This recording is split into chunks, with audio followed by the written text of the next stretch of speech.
Olá, pessoal de casa, sejam muito bem-vindos a mais um episódio do podcast Escolha a Vida da Associação Pode. Vocês que nos acompanham através do canal do YouTube Pode Pesqueira, hoje conversaremos com Thaís Espíndola, psicopedagoga da Associação Pode. E vocês vão saber mais sobre o tema a escola, a família e o TDAH. E aí, para iniciarmos, convido Thaís a conversar conosco sobre esse tema. Seja muito bem-vinda, Thaís. Olá, Nayara, tudo bem, pessoal de casa? É um tema muito pertinente que hoje em dia é um dos maiores gargalos para a sociedade, que é o TDAH associado à escola e à família, né? E ao longo dessa conversa a gente vai esclarecendo algumas coisas, alguns fatos muito importantes também.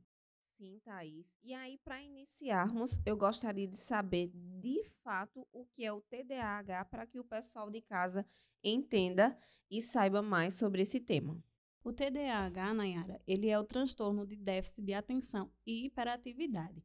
Algumas pessoas, elas associam o TDAH com o TDA, Uhum. porém, existe uma diferença.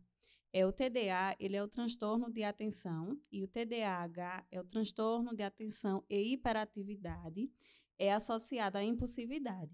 Ou seja, para ser diagnosticado com o TDAH, essas três coisas precisam estar conjuntas. Sei. Não só a criança com transtorno de atenção, ela será diagnosticada com TDAH. Ela precisa, de fato, também ter a hiperatividade e a impulsividade. Certo, Thaís. Então, no caso, se a criança já nasce com TDAH, quais são os sinais que os pais e a escola devem ficar atentos? Isso, muito importante essa pergunta, Nayara. A criança, ela nasce com TDAH. Esse Sei. TDAH, ele não é um transtorno adquirido durante a Uhum. infância, não. A criança, ela já nasce com esse transtorno e um dos principais sintomas, que a gente pode falar assim, que deve ser observado tanto em casa como na escola, é essa falta de atenção em atividades simples. Por exemplo, em casa, a gente pede para a criança levar um copo à pia e no Sei. meio do caminho ele se perde, esquece, então já é um fato ali para a gente estar bem atento. Uhum. E na escola, a criança ela tem a dificuldade de se concentrar nas atividades e atividades simples. Então, quer dizer que ao longo do dia a dia, né, em pequenos sinais, em pequenas coisas, a gente já vai observar e já vai saber que tem algo diferente ali para ser diagnosticado, não é isso, Thaís? Exatamente, Nayara. São pequenos sinais que a gente precisa observar, tanto de falta de atenção como de hiperatividade. Muitas vezes a criança ela não se concentra em uma atividade Uhum. só, então ela quer fazer mais de um ao mesmo tempo. E aí começa o corre-corre para um lado, corre para o outro. E uma coisa muito importante é que o TDAH ele não só é diagnosticado em crianças, Sei. mas em adolescentes e adultos também. Então, por exemplo, tanto os sinais podem vir precocemente, como também não. Depois, com adulto ou adolescente ou até idoso, a gente pode perceber também, Thaís. Isso, exatamente. Porém, a pessoa ela já nasce com TDAH. Ela Entendi. não vai adquirir ao longo da sua vida. Ela nasce. Porém, hoje em dia a gente tem muitos adultos sendo diagnosticados com TDAH, porque na infância era levado como aquela criança impulsiva, a Entendi. criança que não parava quieto, né? Então, hoje a gente tem uma ciência muito avançada que consegue diagnosticar isso precocemente, na infância. Mas antes a gente não tinha. Então, muitos estudantes na adolescência que repetiam de ano por falta de Sei. atenção, poderia ser um TDAH. Entendi. Adultos que não conseguem se concentrar em um trabalho só e sentem a necessidade de estar trocando de emprego várias vezes, ele pode ter TDAH também. Entendi. Então, é a questão de percepção mesmo, não é isso? Exatamente. E aí, Thais, eu gostaria de saber com que frequência ocorre o TDAH. Então, a frequência que a gente pode observar hoje, que na infância, entre 3 a 10%, a gente pode observar o TDAH nas crianças. E na vida adulta, entre 4%, a gente também pode diagnosticar o TDAH. Entendi. E qual a causa do TDAH? Por o TDAH ser um transtorno neurobiológico, ele não tem uma causa Uhum. exata, Específica, né? específica, ele não tem. Mas, provavelmente, ele pode ser genético. Inclusive, quando a gente diagnostica uma criança com TDAH, na família dela, provavelmente ela vai ter um pai, um Uhum. tio, um irmão também com TDAH. E na gestação, mães, muito importante para vocês que durante o período gestacional vocês evitem bebidas alcoólicas, evitem qualquer tipo de substância com drogas, porque pode ocorrer alguma alteração no cérebro da criança, que pode ocorrer ou não um transtorno aí de déficit de alguma coisa. São questões que a gente sempre vê, né? Em publicações, na TV, até mesmo na TV, a gente sempre vê os especialistas falando sobre isso, sobre esses cuidados, mas às vezes as mães não se importam tanto. Mas aí a gente vê quais são lá na frente as consequências que podem vir, né, Thaís? Exatamente. E bem simples mesmo é o plástico que tem a substância BPA. Sei. Para as mulheres que pretendem engravidar, o correto é que durante os 3 meses que antecedem o período que ela quer engravidar, não coma nada que seja armazenado naquelas baciazinhas que tem o plástico, a substância. Ah, Porque entendi. ele é uma substância cancerígena também. Entendi. Então é o recipiente que você está dizendo, né? Exatamente. Aquelas bacinhas que a gente compra em supermercados que tem uma substância que é bisfenol, que é o BPA. E aí, hoje em dia no mercado já existe vários recipientes com BPA livre. Então, o indicado é que a gente também procure esses recipientes com BPA livre. Ah, importantíssimo. Então, Exatamente. mães, fiquem atentas aí, gestantes, na verdade, né? E aí, Thaís, eu queria saber quais as consequências do TDAH para uma pessoa. Então, uma pessoa com TDAH, quando ele não é de fato diagnosticado, ela pode ter prejuízos durante sua vida. Porque, como eu falei anteriormente, é uma pessoa que não vai conseguir se concentrar em quase nada e não vai Entendi. conseguir ficar apenas em um emprego. Então, na vida adulta, ela vai ter mais prejuízo do que na infância. E se diagnosticado recentemente, essa mãe, essa família, ela pode procurar os meios que vão dar aquele suporte para que a vida da criança seja 100%. Entendi. É, Como é que o TDAH pode ser diagnosticado? A gente falou isso anteriormente, né? Comentou aqui também. Sobre a percepção, né? Porque você disse que tem crianças que já percebem, tem adultos e tem uns que demoram mais, então é só uma questão de observar mesmo. Exatamente. Não existe nenhum exame e não existe nem um teste que possa ser Sei. feito para ser diagnosticado TDAH. Uhum. Então, são observações dos pais, professores e aí com a ajuda de um psicólogo, um psiquiatra ou um neuropediatra, mas exame específico não existe para ser diagnosticado TDAH. Entendi. Então são questões de percepção mesmo durante o dia a dia, né? Durante pequenos gestos, Isso, pequenas coisas que a gente vai fazendo, que o outro vai percebendo, e aí a isso. gente já sabe E também, futuramente Nayara, o diagnóstico. jamais uma criança ela pode ser diagnosticada com TDAH por uma mãe ou por um pai. Às vezes o filho é tão impulsivo que aí a mãe já diz, esse menino tem TDAH. Uhum. Não, gente, não é assim, só porque é impulsivo, só porque não consegue se concentrar. É um, é um excesso de coisas que a gente precisa observar para realmente, de fato, essa criança ser Entendi. diagnosticada. Inclusive, em uma sessão de psicopedagogia, não é suficiente para a gente fechar um parecer. Sim, No mínimo, a gente precisa de 10 sessões para poder fechar um parecer para essa criança, se ela tem algum transtorno ou não. perfeito, Thaís. E aí eu gostaria de saber, o TDAH, ele pode ser associado a outros transtornos? Tipo, tem TDAH e tem mais algum outro transtorno? Sim, sim, sim. Hoje em dia, a gente recebe também muitas crianças com TDAH, com o TOD, que é o transtorno desafiador e opositor, Sei. com o transtorno de pânico e com a TAG, que é o transtorno de ansiedade generalizada. Hoje, o TDAH ele não vem sozinho, ele Uhum. sempre vai vir acompanhado Acompanhado. de algum outro transtorno. E aí, Thaís, eu gostaria de você falasse também um pouco sobre o seu atendimento lá na Associação POD. Como é que funciona? Você tem crianças com TDAH lá? Sim, sim, eu tenho crianças com TDAH e o meu atendimento, ele funciona da seguinte maneira, Nayara. Eu faço primeiro a construção de vínculo terapêutico, porque para a criança, quando ela muda de rotina ou ela vai conhecer uma pessoa estranha para ela, Uhum. não vai ser no primeiro atendimento que ela já vai estar ali e fazer todos os estímulos que a gente propõe. Então, as primeiras sessões são mais a construção de vínculo, que é o contato com a família, de fato, com a mãe, que sempre acompanha, de conversar com a criança, de saber o que ele gosta, o que ele não gosta.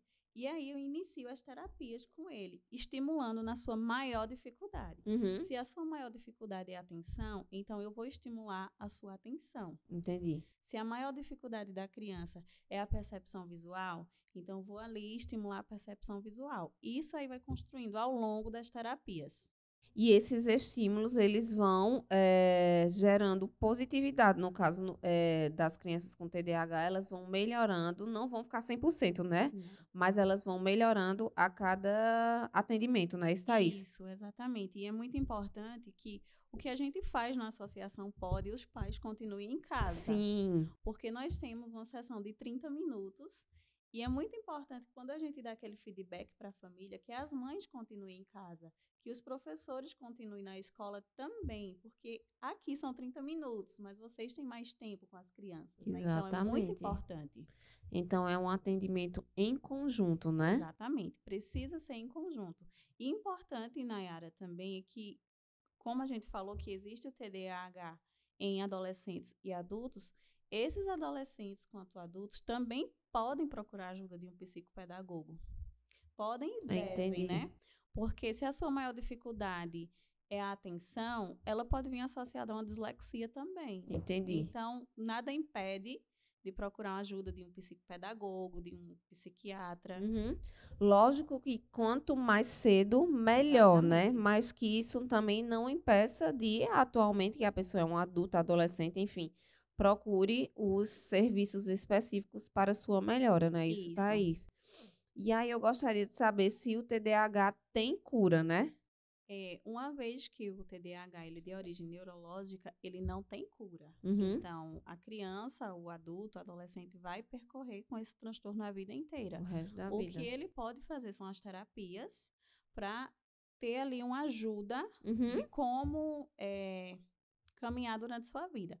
Mas ele não tem cura. Ele pode ter uma regressão, um Entendi. controle ali da sua falta de atenção, da sua falta de hiperatividade, mas a cura ele não tem. Ele pode ter melhorias também, Isso, né? isso. E aí, Thaís, eu queria saber qual o tratamento mais indicado, né? Você já falou aí sobre sua área, que é psicopedagogia, mas tem outras áreas também que essa pessoa pode procurar para que melhore seu comportamento? Sim, sim. Quando essa pessoa vai a um neuro, ele pode passar alguma medicação para controlar a sua ansiedade, Sei. visto que o TDAH ele pode vir associado a uma ansiedade. Então, ele pode usar alguns medicamentos para controlar essa ansiedade e para controlar a sua hiperatividade, dar uma diminuída. Mas o ideal são as terapias. Então, psicólogo é muito importante, um psicanalista também, isso é muito importante, e psicopedagogo, com certeza, porque o TDAH ele vai vir muito associado a essa questão Outras. de a falta de atenção na Uhum. escola, principalmente. Então, essa falta de aprendizagem, um psicopedagogo vai ser muito importante na vida dessa criança.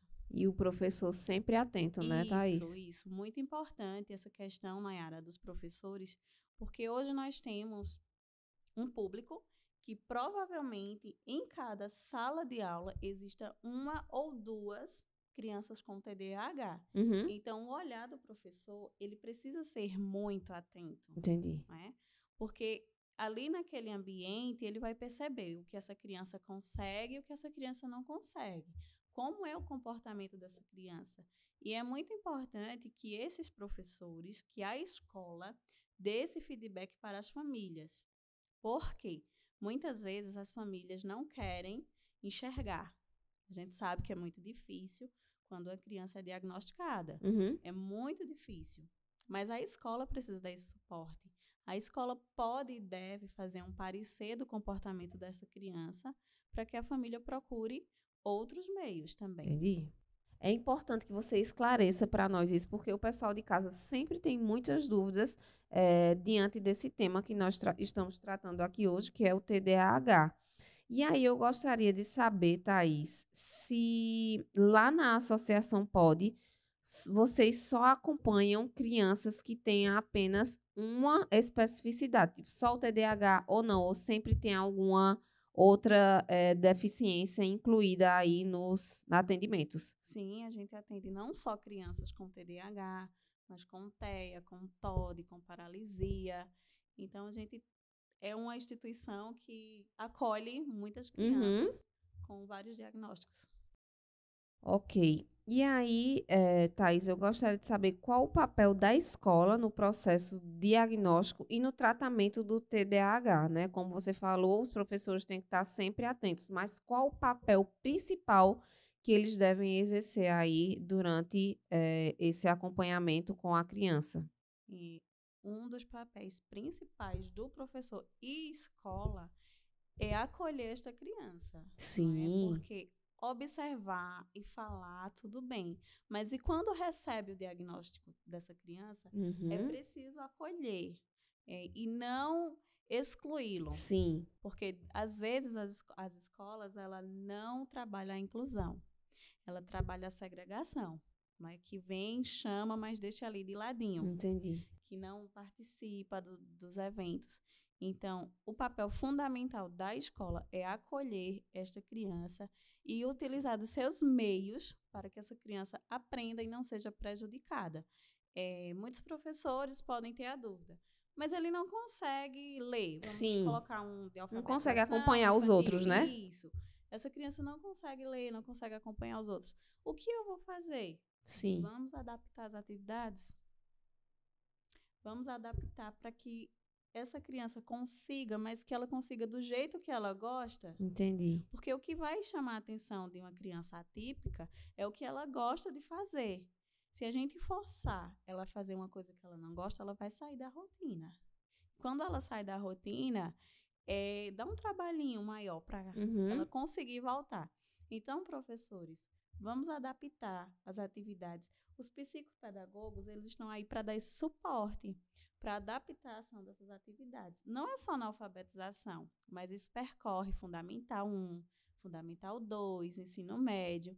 Então, se no ensino médio existe um adolescente que não consegue fazer uma interpretação de um texto gigante, então vamos diminuir esse texto, vamos colocar perguntas mais esclarecedoras, né? Tudo precisa de uma adaptação. E é importante que, além disso, ela também se sinta incluída, né? Exatamente, porque não adianta eu adaptar a atividade no papel se quando eu faço uma comemoração na escola, eu não convido esta criança. Estou entendendo. Né? Então, a primeira a ser convidada precisa ser esta criança.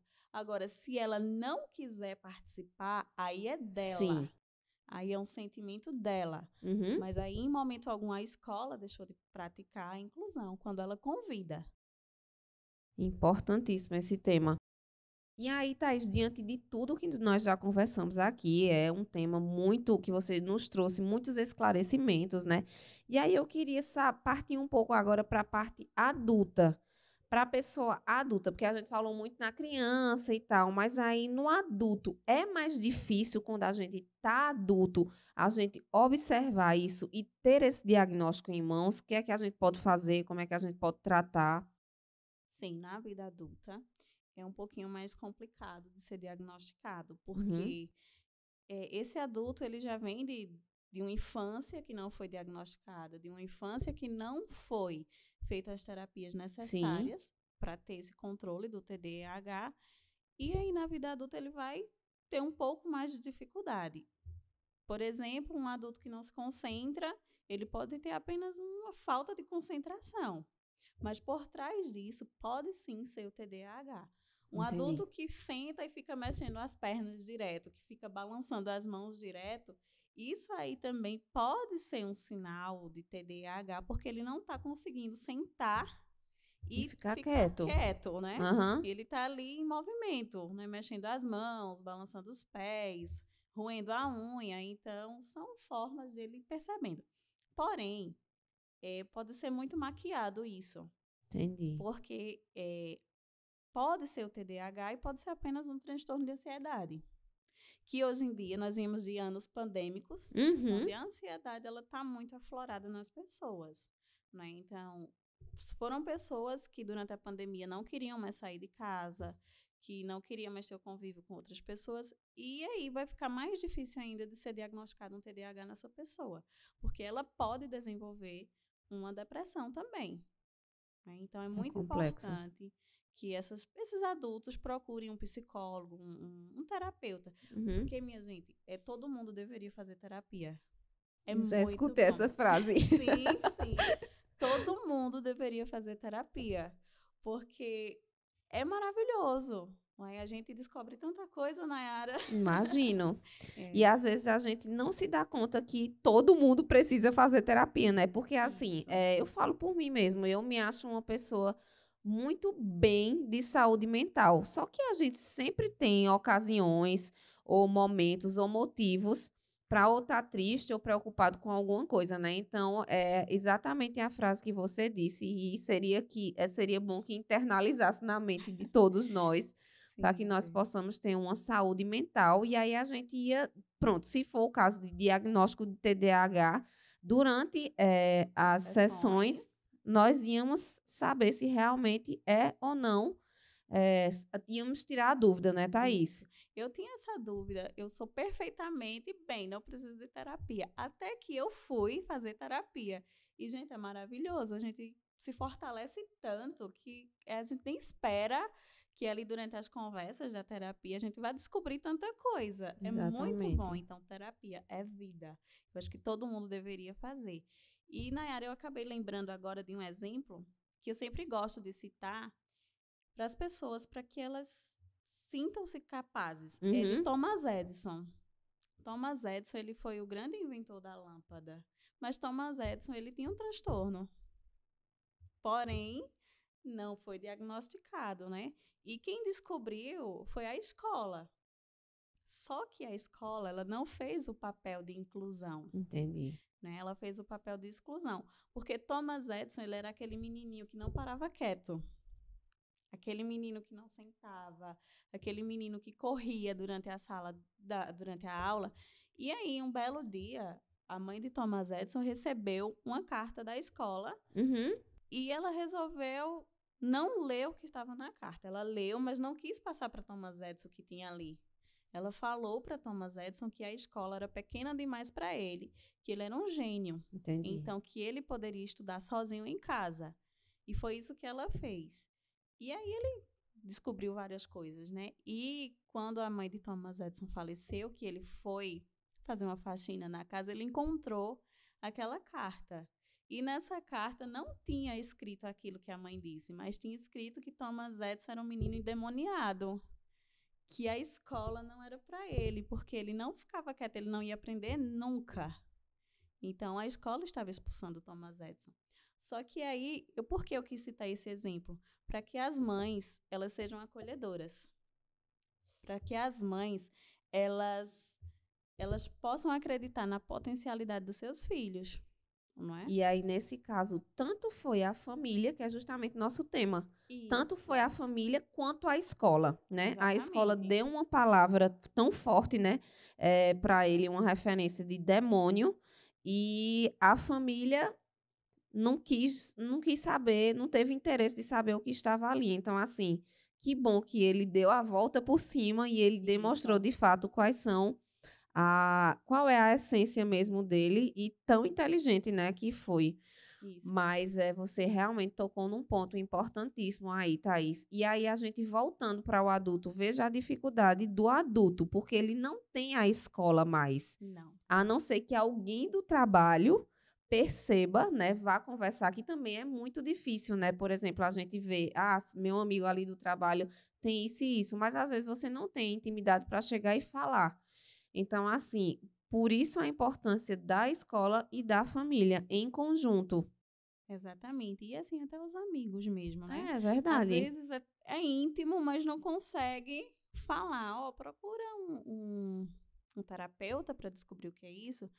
Você não consegue ficar quieto, você não E consegue se pode ser até que ele não concentrar. goste de Isso. receber essa fala. Por isso quando eu iniciei, eu disse que é um dos grandes gargalos ainda. Porque a gente está em pleno século XXI, Nayara, mas existem pessoas que ainda têm medo de falar sobre esses temas, não é? E quando a gente traz escola, família e TDAH, é porque precisa estar em conjunto. Precisa andar ali lado a lado. Exatamente. E não a escola sendo o contrário da família. Para as mães, para os pais de crianças atípicas, é muito difícil receber um diagnóstico, como eu já falei anteriormente.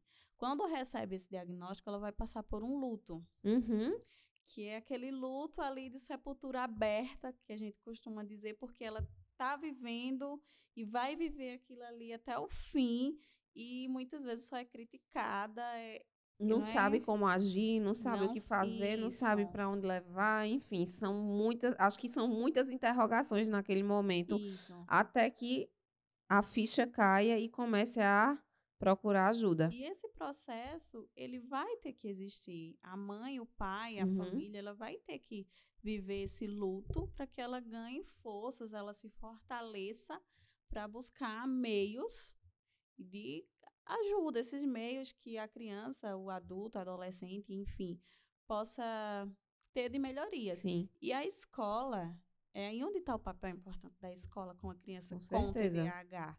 Ou uma criança com qualquer outro transtorno. Mas por que o TDAH? Porque o TDAH ele vai estar mais associado à aprendizagem, então à falta dela. Então, professores, vocês precisam acolher essas crianças. Não é dizer esse menino não aprende nada. Vocês precisam acolher, vocês precisam buscar meios de se reinventarem, porque professor é isso, a gente se reinventa. Exatamente. A gente não fez uma pedagogia, fez uma matemática e vai ficar naquilo ali direto. Todo dia. Né? Todo dia as tecnologias estão aí para nos mostrar que a gente precisa se reinventar. Então, hoje em dia, existem muitas formas do professor, da escola se reinventar. E uma das dicas, Nayara, que eu deixo para a escola é que o grupo gestor busque informações para professores, busque informações para a comunidade escolar de como trabalhar com essas crianças, de como, de fato, fazer a inclusão, porque não é só professor, a gente sabe que a escola não só tem professor. É um contexto, né? Exatamente. Então, uma dica que a gente sempre deixa é essa, né? Busca informações. Com certeza. Não é? Thaís, veja, nós já estamos chegando nos minutos finais do nosso podcast, e aí só para finalizar, uma última pergunta, eu gostaria de saber como é que a criança faz para ser inserida na Associação PODE? Pronto. Então, Nayara, a criança, quando ela é diagnosticada, ela precisa vir com o encaminhamento de um neuropediatra ou psiquiatra infantil já laudada. Sim. Ela precisa ter já o seu diagnóstico fechado ou em hipótese, mas já está quase fechado. Então, ela vai até a secretaria da associação e é inserida na lista de espera.